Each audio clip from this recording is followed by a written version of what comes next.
Satu tuntutan 17+8 yang disampaikan masyarakat usai unjuk rasa akhir Agustus 2025 telah dilanggar oleh DPR RI, di mana satu dari tuntutan 17+8 yakni soal partai harus pecat atau jatuhkan sanksi tegas kepada kader partai yang tidak etis dan memicu kemarahan publik tidak terpenuhi.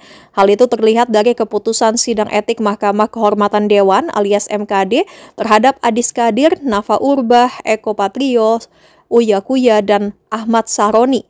Diketahui pernyataan kelima anggota DPR RI itu membuat masyarakat mengamuk lantaran mereka balik mengkritik masyarakat terkait dengan penolakan kenaikan gaji anggota DPR RI. Anggota DPR RI Ahmad Saroni misalnya menyebut masyarakat tolol karena ingin DPR RI bubar. Kemarahan masyarakat ini dipicu dari DPR RI yang diam-diam memasukkan tunjangan rumah senilai 50 juta rupiah setiap bulan kepada anggota. Hingga akhirnya akhir bulan Agustus 2025 demo berjilid dilakukan selama sepekan. Sebanyak 11 orang tewas karena unjuk rasa yang berakhir rusuh. Kemudian masyarakat yang diwakili para influencer pun mengeluarkan tuntutan 17+8. Salah satunya ialah soal partai harus pecat atau jatuhkan sanksi tegas kepada kader partai yang tidak etis dan memicu kemarahan publik. Butir itu masuk ke dalam salah satu poin 17 tuntutan yang seharusnya sudah dilaksanakan pada 5 September 2025. Namun nyatanya setelah 2 bulan berlalu, kini MKD tidak memecat kelima anggota DPR RI tersebut, di mana 2 dari 5 anggota DPR itu bahkan dianggap tidak melanggar kode etik. Mereka yang dianggap tidak melanggar kode etik yakni Uya Kuya dan Adis Kadir.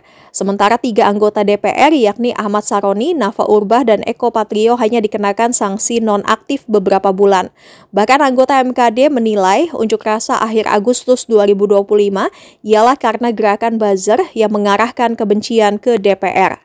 Karena tidak mengandung unsur penghinaan kepada masyarakat, namun hanya menjelaskan secara transparan bahwa adanya kenaikan tunjangan beras, transportasi, dan rumah.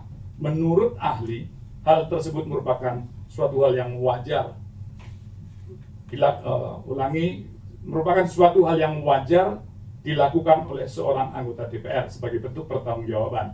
Hanya saja karena video kekeliruan tersebut diulang-ulang terus oleh media massa sehingga menimbulkan polemik yang berlebihan akibat slip of the tongue yang dilakukan oleh saudara Adis Kadir.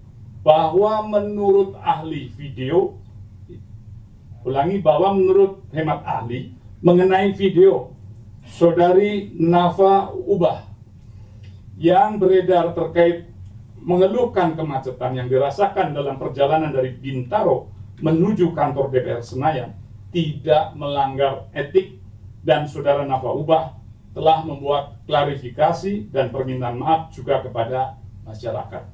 Bahwa menurut ahli berkaitan dengan pernyataan saudara Ahmad Saroni yang